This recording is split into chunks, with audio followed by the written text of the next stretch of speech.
Welcome to the deep dive. Today, we're tackling something pretty fundamental to living a good life. Fun. Yeah, fun. It sounds simple, but there's actually a lot to unpack there. Totally. Our exploration starts with this really interesting conversation we found on the EDP English Dialogue podcast YouTube channel. Mike and Emma shared their thoughts on, what actually brings us joy and makes life feel, well, vibrant. Exactly. And our mission here for this deep dive is to get beyond just saying fun is good. Mm-hmm. Want to really understand, like, what is it? Mm-hmm. What are the different ways people find it? And maybe most importantly, give you some practical ideas, some strategies for weaving more of it into your everyday life. Like a guide to actually doing fun, not just thinking about it. Pretty much a guide to unlocking more enjoyment day to day. Right, because Mike and Emma's chat really highlighted how passive we can be about it sometimes. We sort of wait for fun to happen to us. Instead of actively creating it. Yeah, so okay, let's start right there. The big question, what is fun? Like at its core. Well, that's the fascinating part, isn't it? We all kind of know the feeling. Yeah. But what actually sparks that feeling that's so incredibly personal? It's subjective. Okay, so like Mike and Emma were saying, what I find fun might be totally boring to you and vice versa. Exactly. For one person, it might be the deep satisfaction of, say, learning a new skill like coding or maybe finishing a really complex painting. Right, that sense of mastery. For me, sometimes it's just laughing really hard with friends, that connection piece. It taps into something really personal, maybe even essential, about what motivates us or makes us feel alive. So why is it so different for everyone? Is it brain chemistry or... Well, it probably connects back to our individual reward systems in the brain, our personalities, maybe even our past experiences. Yeah. What registers as pleasurable or engaging just varies a lot. Okay, that makes sense. So Mike and Emma then started looking at some common sort of categories or pathways where people typically find fun. They did. And they kicked off with something almost universal, socializing. Yeah, getting together with people makes sense, like having dinner, game nights, even just, casual chats. Right. And the question is, why is that fun? They pointed to that feeling of connection, of belonging. It's not just about passing the time. These interactions build real bonds, make us feel part of something. Em mentioned shared laughter. Yeah. Apparently, that actually releases chemicals in the brain, neurochemicals, that reinforce those social ties.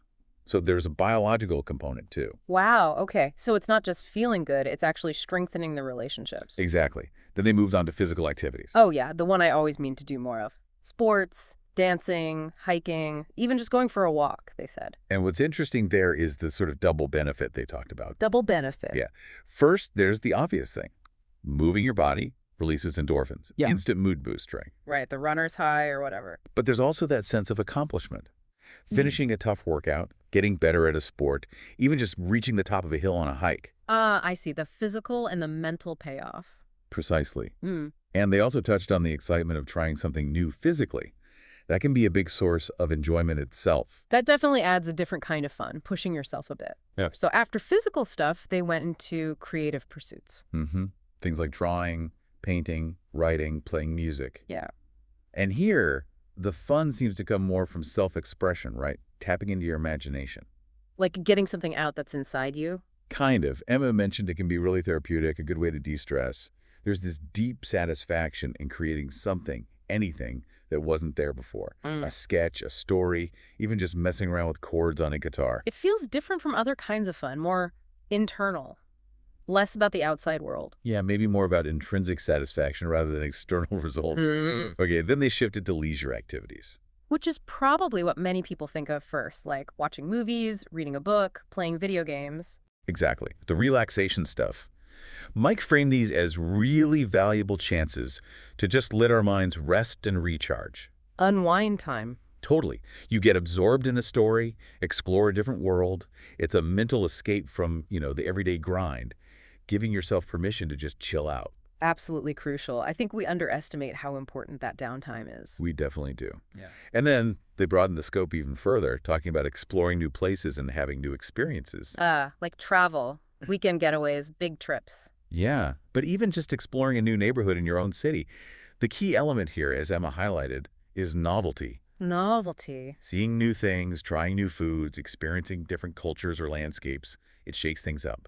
These new experiences often stick in our minds, create really strong memories, and can even broaden our perspective on things. That feeling of discovery. Hmm. Yeah, that's definitely a powerful source of fun. Psychologically, does that connect to anything? It does, actually. It taps into our brain's natural inclination towards novelty seeking, which research suggests is linked to our overall sense of well-being and even learning. Interesting. Okay, so we've got socializing, physical activity, creativity, leisure, exploring, lots of avenues. But like we said earlier, just knowing they exist isn't enough. How do we actually, get more fun into our lives? Mike and Emma had ideas on this, right?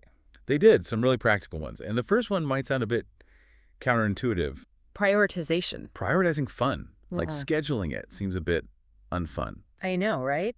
But think about it. If you don't consciously make time for it, when does it happen? Rarely. Gets Yeah. squeezed out by work and chores. Exactly. So their point was treat fun activities like important appointments. Put them in your calendar.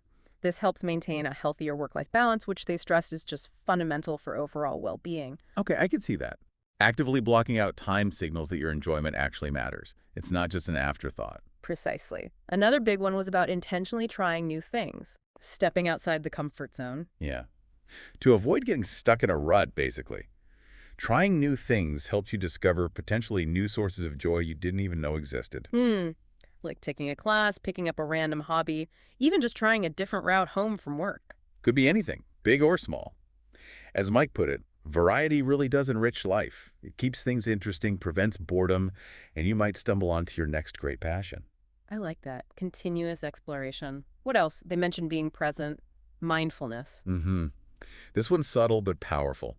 How much more do you enjoy something when you're really there for it? Totally. If my mind's wandering, I miss half of it. Exactly.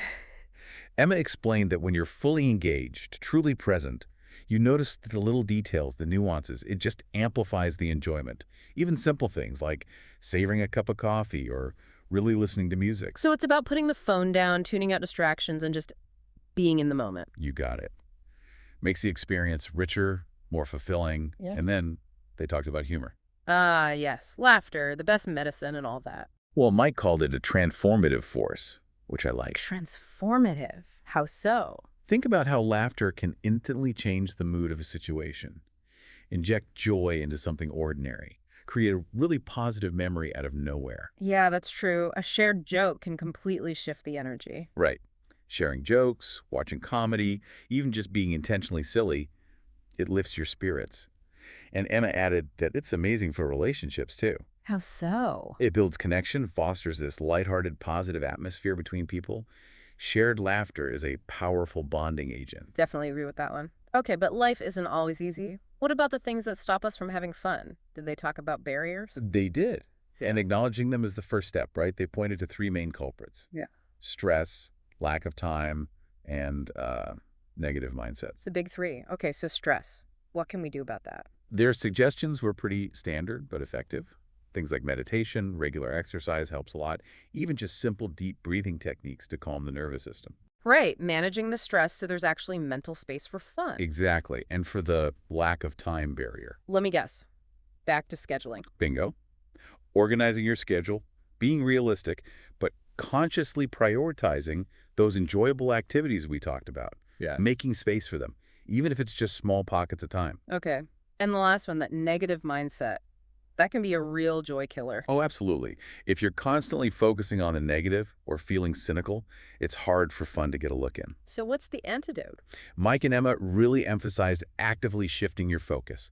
Practice gratitude, look for the positives, try to be more open to experiences, and consciously challenge or let go of those negative thought patterns. Cultivating positivity to make yourself more receptive to enjoyment. Yeah, it enhances your ability to find joy in everyday things and just generally approach life with a bit more enthusiasm. Okay, wow. So pulling this all together, it sounds like fun isn't just like a bonus feature in life. It's actually pretty essential. That's the key takeaway, I think. Yeah. It's vital for a balanced, fulfilling life. And there isn't just one way to find it. There's this huge spectrum. Socializing, moving your body, creating, relaxing, exploring. Loads of options. And we have concrete steps we can take based on Mike and Emma's chat. Prioritize it, schedule it even. Right. Try new things, step out of that comfort zone sometimes. Practice being present. Really savor the moment. Embrace humor. Find ways to laugh more. And actively tackle those barriers, Yeah. manage the stress, make the time, work on that positive outlook. It's a pretty clear roadmap, really. It really is. This has been super insightful. It really makes you think about something we often just take for granted. Mm-hmm. So for you listening, here's a little prompt to take away from our depth dive today. What's just one small, enjoyable thing you can consciously choose to do today? Doesn't have to be huge. Not at all. Maybe it's putting on your favorite song and actually listening. Mm. Maybe it's a 5-minute chat with someone you care about. Maybe it's just stepping outside for some fresh air for 10 minutes, no phone. Just one small thing. Yeah. Think about how incorporating even that tiny dose of deliberate fun might ripple outwards, how it might contribute just a little bit to your overall sense of well-being today. Something to consider. Definitely. Until our next deep dive, keep looking for those moments, keep seeking out the joy.